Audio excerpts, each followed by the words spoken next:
বলুন। যদি কেউ নতুন ষড়যন্ত্র করে, আল্লাহ রাসূল বলে দিয়েছেন ইন্নাল্লাহা লা ইয়ামলি লিয-যালিম ফাইদা আখাযাহু লাম ইউফলিতুহু। নবীজি বলছেন আমি জালেমকে ছাড় দিয়ে রাখি কিন্তু ছেড়ে দেই না। ফাইদা আখাযাহু লাম ইউফলিত, যখন আমি তাকে ধরি তখন চোখের পাতা ফেলবার সুযোগ দেই না, এর মধ্যেই তার জীবনের কর্মসারা করে দেই। ইন্না বাতশা রাব্বিকা লাশাদীদ, আল্লাহ বলছেন সময় দিয়েছি, ঢিল দিয়েছি, এটাকে মনে করো না আল্লাহর দুর্বলতা। নাউযুবিল্লাহ, আল্লাহর দুর্বলতা আছে নাকি? সুতরাং এই বিশ্বে যত ষড়যন্ত্রই চলুক, আপনি যদি মুত্তাকি হতে পারেন, তাকওয়া অর্জন করতে পারেন, আল্লাহ বলছেন বিপদ থেকে বাঁচিয়ে দেওয়ার মালিক আমি আল্লাহ। ইউসুফ আলাইহিস সালাম যখন জুলাইখার ষড়যন্ত্রে পড়ে গেল, ইউসুফ আলাইহিস সালাম চাচ্ছিলেন এই জুলাইখার সাথে অপকর্মে লিপ্ত হওয়ার চাইতে আমার কারাগারে বন্দী হয়ে যাওয়া ভালো। আল্লাহর কাছে ডাক দিয়ে বলেন, আল্লাহ এই মুহূর্তে আপনি যদি আমাকে জুলাইখার ষড়যন্ত্র থেকে যদি হেফাজত না করেন তাহলে আমি অপবিত্র হয়ে যাব, আমি তো নাপাক হয়ে যাব, ক্ষতিগ্রস্ত হয়ে যাব। সঙ্গে সঙ্গে ইউসুফ আলাইহিস সালাম সর্বশেষ চেষ্টাটা করলেন, আল্লাহকে বললেন, আল্লাহ তোমার উপরে ভরসা করলাম, আর বাঁচার জন্য আমি পেছনের দিকে দৌড় দিলাম, এখন বাকি দরজা খুলে দেওয়ার দায়িত্ব তোমার। আল্লাহ রাব্বুল আলামিন কোরআনে কারিমে জানাই দিচ্ছেন সুন্দর করে, ওয়াল্লাযীনা জাহাদু ফীনা লানাহদিয়ান্নাহুম সুবুলানা। আল্লাহ বলছেন যারা আমার পথ খোঁজার জন্য চেষ্টা চালায়, ওয়াল্লাযীনা জাহাদু ফীনা লানাহদিয়ান্নাহুম সুবুলানা, হেদায়েতের পথ খুঁজতে কেউ যদি চেষ্টা চালায়, আমি আল্লাহ তার জন্য একটার দুইটা দরজা না, তার মুক্তির জন্য হাজারো দরজা আমি উন্মুক্ত করে দেই।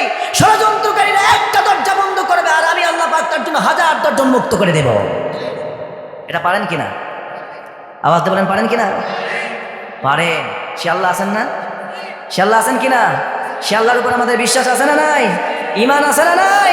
আশা আছে না নাই? ভরসা আছে না নাই? তাহলে আর কোনো ভয় নাই। লিল্লাহি তাকবীর। সুতরাং আজকে সে আল্লাহর কথা হবে কোরআন থেকে।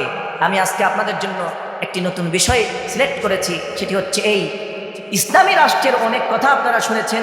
আজকে আমি আপনাদেরকে ইসলামী রাষ্ট্র প্রতিষ্ঠার ধারা আলোচনা করব না, আজকে আলোচনা করব ইসলামী রাষ্ট্রের কল্যাণ, উপকারিতা কি। ইসলামী রাষ্ট্র কায়েম হলে পরে আপনারা কি কি উপকার পাবেন, কি কি কল্যাণ আপনাদের হবে।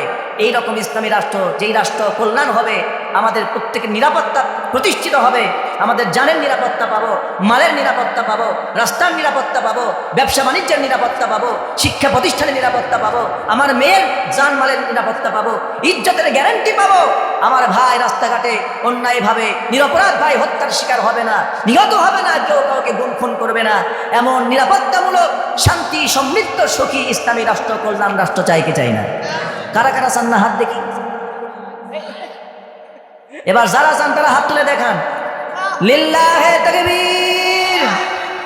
কোরআন সুন্নাহর আলো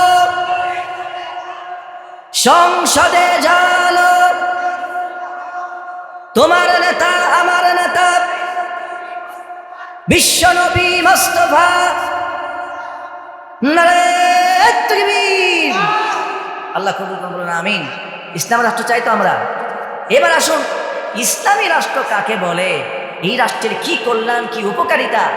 সত্যি এই আয়াত, কেমন একটি আয়াত তেলাওয়াত করেছে উলামায়ে কেরাম যারা আছেন, তারা তো আয়াত শুনেই বুঝে ফেলেছেন আলোচনা কি হবে, কিন্তু এর ভেতরের রহস্য কিছু আপনাদের সামনে উন্মোচন করবো, বলুন ইনশাআল্লাহ।